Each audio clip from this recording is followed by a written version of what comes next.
Welcome to Fintech's Diversity Radar interview series. My name is Alexa Fernandez, your host for this edition. In this series, we're talking to global leaders in fintech about the issue of diversity and what it takes for women to be successful in financial services, which, as we all know, is still a very much male-dominated industry. Today, we're here with Camilla Bullock, and I am not even going to introduce myself. I'm going to let you do that yourself, Camilla. So tell us a bit more about yourself. Good, thank you very much, Alexa, and I'm very pleased to be here.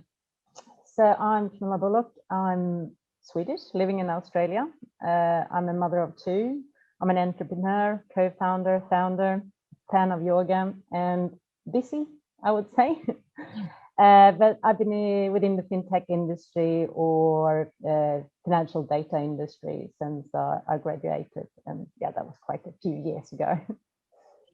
So we don't have to go into how long ago that is, but can you tell us a bit more about your career trajectory? Yes, I started in London for Thomson Financials, so in that data space, and then went to Reuters, then became Thomson Reuters. So the first 14 years of my career was all about data and trading and valuations and that space, which is proven very, very useful. Because as we know, like the data is the oil in society. So it's very good to have that background. And then like 5 years ago, my entrepreneurial journey within the financial service industry started. And I co-founded a boutique consultancy that helps overseas fintechs to come to Australia, and also actually global big fintechs. And I've done that, and it's all about understanding and translating the end customer's needs and about trust. And through that, I also got the opportunity to co-found the Emerging Payments Association Asia and the APAC chapter. So that is what keeps me very busy today, and it's very exciting. And so how has the fact that the financial services and fintech space is dominated by males, have you seen that impact your career and your trajectory that you just told us about? Yes, absolutely. And I think both favorable and non-favorable. I think early in my career, it was probably quite beneficial to stand out and being a woman, and it opened doors almost, because you would more remembered, especially like as a salesperson. Probably now I would see it as in a negative way, but I was young and I didn't see it that way then. So it was almost a plus to be the only woman in the room, because people remembered you. And then if they remembered you for the right reason, that might be questionable afterwards. But then I think that step that everybody's talking about, to break through and actually sit at the table where the decisions are made, that's when I started to realize that I probably wasn't invited as often as my co-colleagues. And it was actually more in Australia than in UK. I find Australia is much more a boys club, and you come to a certain level and then you need to belong a little bit more in that boys club, or you need to have a lot of skin on your nose. That said, though, it was just breaking through that when I went into the entrepreneurial world instead. And here in the fintech space, I think it's working fine. I have a very strong network, and I built up that network, although realizing that the network are mostly male. So when I came into this situation, when I now create and organize events and roundtables, and I'm the one that's inviting the thought leaders, it's hard for me to find. I almost become the part of the problem, I often saying, because when I want to create a diverse panels, when I look in my network, I know mostly men. So in the beginning, it was hard to get it, like 50% is what I would dream about. Does that make sense, what I just said? It does, but I believe you are trying to do something about that. Can you tell us a bit more about it? Yeah, so absolutely. It was a little bit a smash in my face when I realized, oh my God, in so many years I've been bitching about the men organizing events and not having women on those panels, or inviting me to the round tables. And then suddenly I had done the same. I had event after event where I just had male speakers. And that's when I looked back in my network. Why am I doing this? Because even if I reached out to thought leaders, like say CEOs in certain companies, and said, who is the best speaker I should have? 90% of the time they recommended male speakers. So I have specifically had to reach out and say, do you know any female speakers? And almost every time they come up with one or two, and then it stopped. It's like they really have to dig to get to 3 or 4. While if I would ask, can I have speakers? They will just tell me loads of them, and they will mostly be men. So I'm doing something about it. I'm organizing a project called Meet Her, She Knows Payments, which involving female thought leaders coming together, discussing interesting topics. It's not about mentorship or mentoring. It's purely female thought leadership. And that is just to get to know those people and those fantastic women, so I can have them in our work, because it's just through that diversity that you create innovation. If that makes sense. I'm actually not after the diversity as such, which of course I am, but I'm after the outcome of diversity, which we know that's why we're doing this. Like, only through diversity we get pure innovation. So then how do you think that affects the thought leadership that we have in the industry? This gender bias in thought leadership? I think that I've been thinking a lot about this actually the last couple of weeks, and we're talking about like how many products are out there that are specifically produced for women. And then my first reaction was like, all those financial services, yes, for women, yes, that's good, but there are no financial services provided, yes, for men.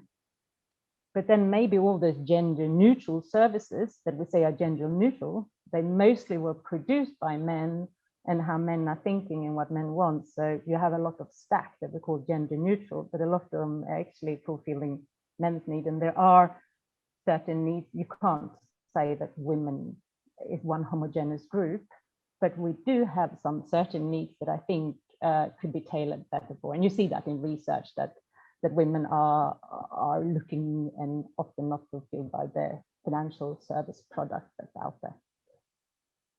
Does that make sense? No, of course. But how do you think then that this thought leadership will eventually have an impact on the products and services we see for the end user? It's the thought leadership that sets the pace for the product that's coming out there. Thought leadership sets the pace for benchmark and what people are producing and how the industry is shaped.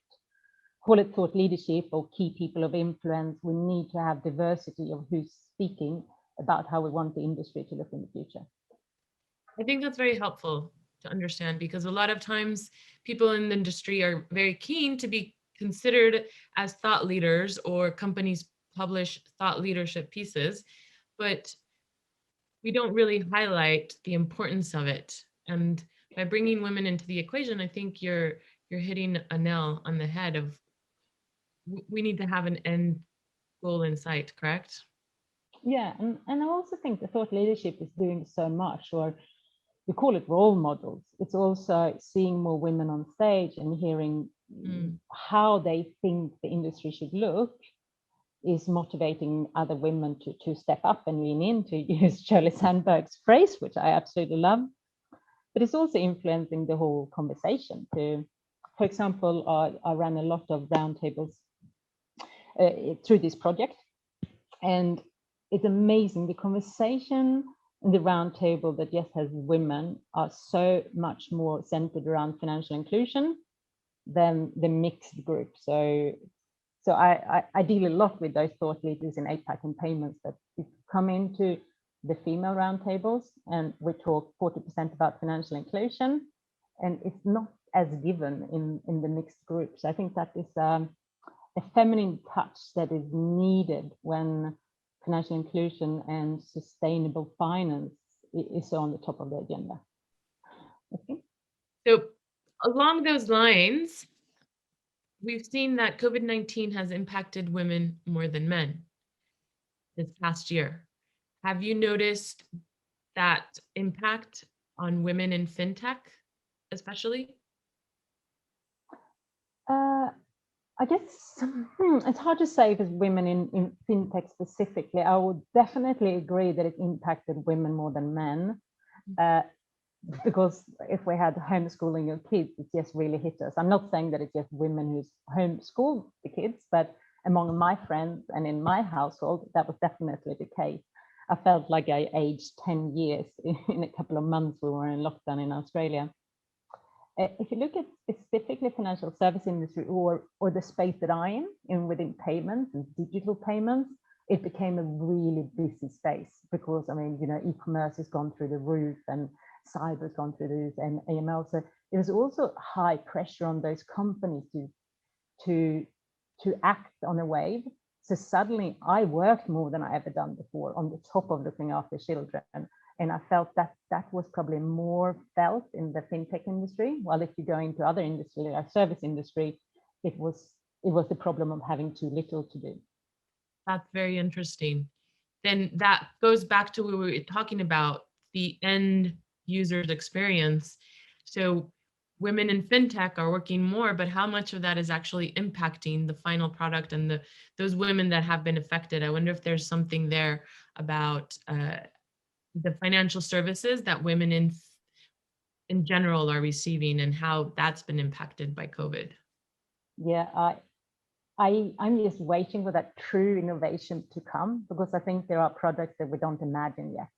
And those are the real aha moment, like, oh my God, this is what I'm as a woman always wanted, but it's not out there, so I can't imagine it. So one final question, and that is, what advice do you have for young women or women in general who are looking to make a relevant change in their career and perhaps enter the fintech space?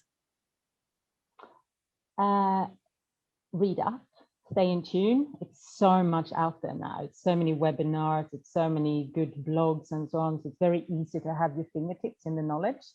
And also it's no truth because everything is changing so fast. So you can become relevant very fast. And find the thought leaders that you like and follow them and see what they're doing. Reach out with a question. I think more than ever, having good mentors are very important. I know it took me very long in my career to understand what mentorship actually really meant.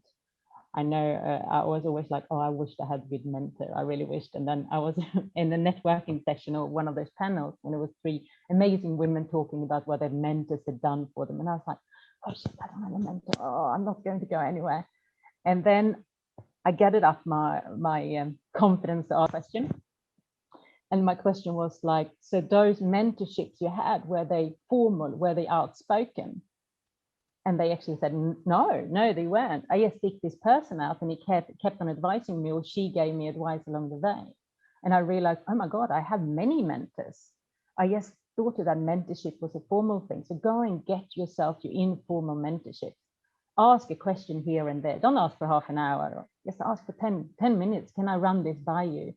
And then go back and tell them what you've done with the advice. There's nothing as powerful as when you're given advice to see that somebody's taken that on board.